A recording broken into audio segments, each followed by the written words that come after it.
Leading cause of death इस समय stroke या पैरालिसिस भी है और स्ट्रोक बहुत ही कॉमन प्रॉब्लम है इस समय परमानेंट डिसेबिलिटी या स्थायी विकलांगता के लिए भी।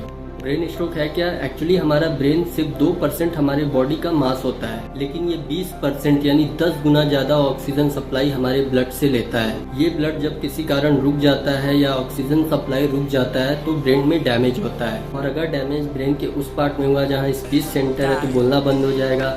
हाथ और पैर के सेंटर में हुआ तो लकवा या पैरालिसिस हो जाएगा। इसी प्रकार के कई डैमेज हो सकते हैं। ब्रेन को ऑक्सीजन कम सप्लाई होने के कुछ रीजंस हो सकते हैं, लाइक हार्ट की पंपिंग में वीकनेस आ गई हो, ब्लड की आर्टरी सिकुड़ गई हो, या ब्लड में ही प्रॉब्लम की वजह से क्लॉट्स या गुठली बन गई हो, जिससे ब्लड या ऑक्सीजन ब्रेन तक नहीं पहुंच पाएगा। एक एग्जांपल लेते हैं, जैसे खून की नाली पतली होना। जो लोग काफी स्मोक और ड्रिंक करते हैं, जिनको डायबिटीज है, ब्लड प्रेशर है, कोलेस्ट्रॉल लेवल अप है जो कि अनकंट्रोल्ड है, तो जैसे जैसे उम्र होती है ये ब्लड आर्टरीज में जमा होने लगती हैं, जिसकी वजह से नालियां पतली होने लगती हैं, जिससे ब्लड फ्लो स्लो हो जाता है और इस कारण ब्लड में क्लॉट्स बनते हैं, और फिर ये क्लॉट्स आगे जाकर ब्रेन के छोटे छोटे नालियों में जाकर अटक जाते हैं, और ये जिस नाली में अटक जाएगी उस ब्रेन के पार्ट को ऑक्सीजन कम जाएगा और वो पार्ट काम करना बंद कर देगा। ब्रेन स्ट्रोक के कुछ सिम्टम जैसे एक तरफ का चेहरा लटकना, एक हाथ उठाने में दिक्कत आना, बात करने में दिक्कत आना, etc। और नेक्स्ट वीडियो में जानेंगे कि ब्रेन स्ट्रोक से कैसे बच सकते हैं। नमस्कार।